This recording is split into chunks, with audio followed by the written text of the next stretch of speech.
Hello friends, in this video lecture we are going to discuss about breathing and exchange of gases, that is chapter number 17 of class 11th NCERT. Before this chapter we also completed digestion and absorption. So what is breathing? Simply, as this is given, breathing is gaseous exchange that occurs with respect to living beings. Here this chapter is given under human physiology. So mainly in this chapter we are going to discuss about the details related with human breathing organ. There is also one more chapter that is given in plant physiology, chapter number 14, that is respiration in plants. So actual part that occurs in respiration is given in that respective chapter. So what is breathing? Breathing is a part or a step of respiration. How this occurs? So this occurs with respect to the surrounding or surfaces of individual organism. So as we discussed, this is exchange of gases. Organism may be unicellular or multicellular. So this is cell or tissues, that is living structures, and this cell, tissue or unicellular or multicellular organism may be present in the particular surrounding. The surrounding may be air if organism is terrestrial or aerial in nature, or maybe water if organism is aquatic in nature. So air also carries oxygen, and in water there is also dissolved oxygen. So during gaseous exchange there is mainly intaking of oxygen. They actually taken in form of air, that is a mixture of gases, and from that air oxygen is just taken out at the site of gaseous exchange, which is cell or tissue. And during this process there will be release of carbon dioxide, and this carbon dioxide is just taken out from the cells or tissue into their surrounding surfaces. Now in NCERT this is given, breathing is commonly known as respiration. Breathing is commonly known as respiration. So what is actually respiration? This is given in chapter 14 of plant physiology. The actual respiration is occurring inside the cell. This is intracellular process, and during this process there is need of a number of enzymes. So internal respiration is known as cellular respiration, and here this taking place in presence of a number of enzymes, while for breathing there is no need of any enzyme. So this is outside the cell, this is extracellular process, while respiration is intracellular process. Now if we discuss about respiration, so here there are two parts of respiration, aerobic as well as anaerobic. Aerobic, this requires oxygen, so aerobic respiration occurs or taking place in presence of oxygen, while anaerobic, this occurs without oxygen. Oxygen is not required, not needed for this process. Now first about aerobic. So aerobic respiration may be direct or may be indirect. Direct means there is no blood, no respiratory organ present in that particular organism. Direct respiration occurs maximum in those organisms which are unicellular, but also occurs in few multicellular organisms. So first, what occurring during direct aerobic respiration? So here from atmosphere, from the surface, oxygen in form of air is taken out by cells or body, and from here carbon dioxide is just releases out. What are the examples where direct aerobic respiration taking place? So these are like aerobic bacteria, like protistans. So under protistans there is protozoans, there is a number of algae, and plants, they are multicellular. So aerobic bacteria or bacteria, they are related with kingdom Monera. Protistans, this is second kingdom. Plants, they are from kingdom Plantae, and rest all these examples which are given here, they all are from kingdom Animalia. Like sponges, they are carrying cellular level of body organization. Cnidarians or coelentrates, here example is Hydra, that have tissue level body organization. Next, flatworms, they are members of platyhelminths. Roundworm, they are from Aschelminths. Mostly of them are endoparasites.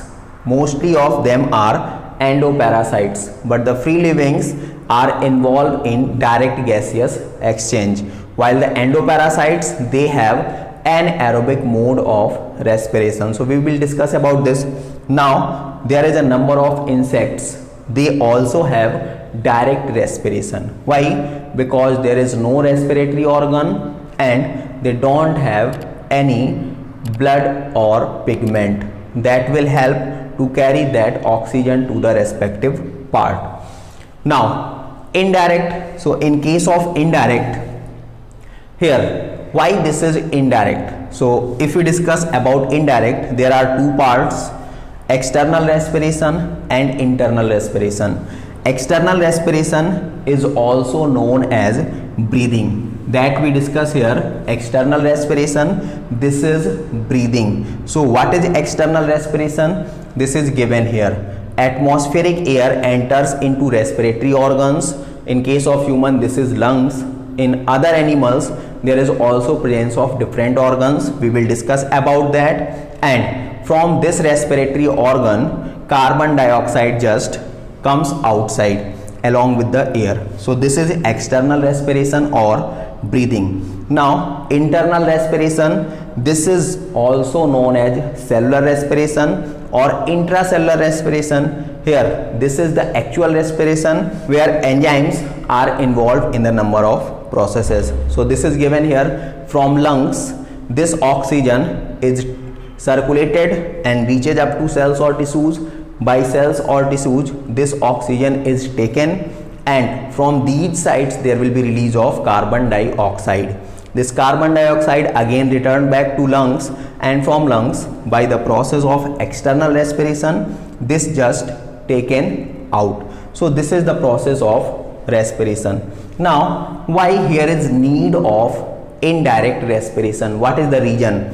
So simply the concept is given here. If organism surface area is smaller with respect to their body volume, if surface area of any organism is smaller with respect to body volume, it means every and each cell is not in touch with the surrounding. That's why here direct respiration is not possible. If we discuss in case of human beings, so only the external cells of our body is in contact with atmosphere, but internal cells, they are not in direct contact with atmosphere. So here there is a need of a centralized organ that will help in that gaseous exchange. That's why here there is requirement of a respiratory organ. For human beings, this is lungs, and in other organisms there is different types. So surface area, if this is smaller with respect to the body volume, then there will be indirect respiration, and this type of respiration found maximum in multicellular organism, that is usually animals, not in plants. So here this is given. Plants are exceptions, they are multicellular, but still there is no presence of such type of respiratory organs as lungs in human beings. So plants, they have simply pores. This is stomata in case of leaf, this is lenticels in case of stem, as well as roots. These are the site of gaseous exchange, but these are not performing as a respiratory organ. So why there is no need? Because in case of plants, especially for trees, their centralized portion is made by xylem, and in xylem maximum cells are dead. So there is no need of such type of exchange. They are only meant for transportation of water and mineral from root to leaf. While In case of lower plants, there is also presence of xylem in the centralized region, but they are comparatively thin. So every and each portion of plants are in contact with atmosphere. Here, so in this lab, so in this case of indirect respiration, this is given here. In indirect respiration, first atmospheric air enters into the respiratory organ, and from this respiratory organ the oxygen reaches to particular cells or tissues, and from cells or tissues where enzymatic respiration is going on, like there is glycolysis, Krebs cycle, electron transport system, link reaction, everything is given in chapter number 14, that is respiration in plants. So we will discuss also that chapter, and then we will discuss what is internal respiration or intracellular respiration in detail. Now from this carbon dioxide comes out, then reaches into lungs with the help of respiratory pigments. In case of human, this is hemoglobin, and from here this reaches again back into the atmosphere. So this is about aerobic respiration. Now anaerobic respiration. So as we discussed earlier, for this process there is no need of oxygen. This occurs without oxygen. So what are the examples?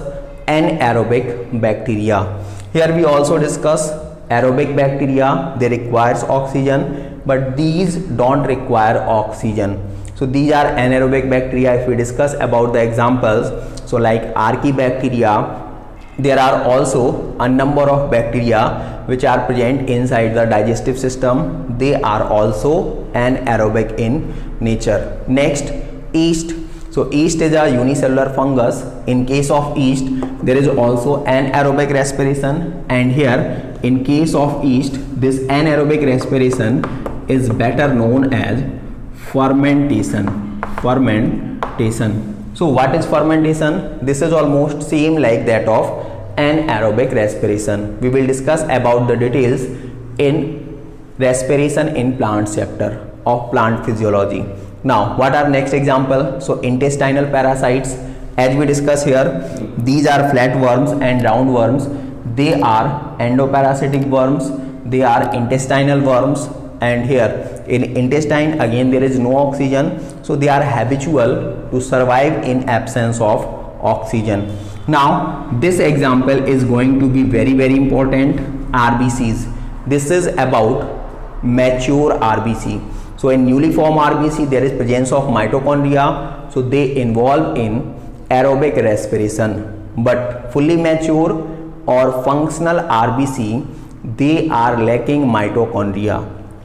There is also absence of nucleus, but aerobic respiration requires mitochondria too. So here mitochondria is lacking, that's why matured or functional RBCs, they respirate only anaerobically. They are also cells, they also need energy, and respiration is actually for release of energy.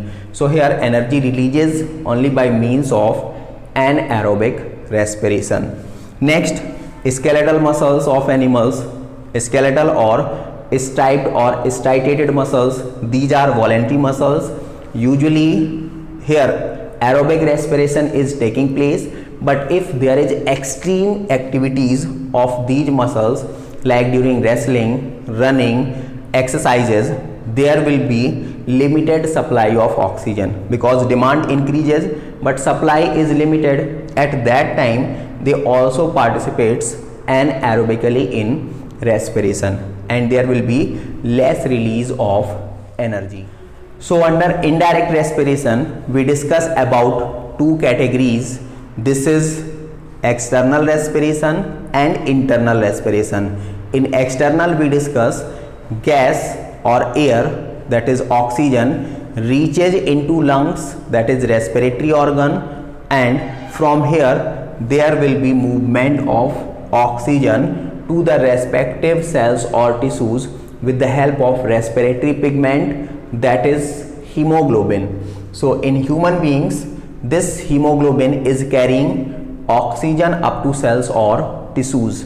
Now here this oxygen is taken by the particular cells or tissues, and inside the cell there will be oxidation of food, that is glucose, with the help of this oxygen by the use of oxidizing enzyme, or we can say respiratory enzymes, that are already present inside the cytoplasm as well as mitochondria.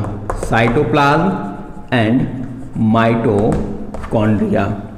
Now here there is a number of events. In cytoplasm there is glycolysis, while in mitochondria there is link reaction or oxidative decarboxylation, then Krebs cycle, then electron transport system or electron transport chain. During this process there will be release of carbon dioxide, so that carbon dioxide is eliminated out by the cells, and again by blood this carbon dioxide reaches up to lungs, and from lungs by the process of external respiration this just releases outside the body. Thanks for watching. Keep continue for more next coming videos of this chapter.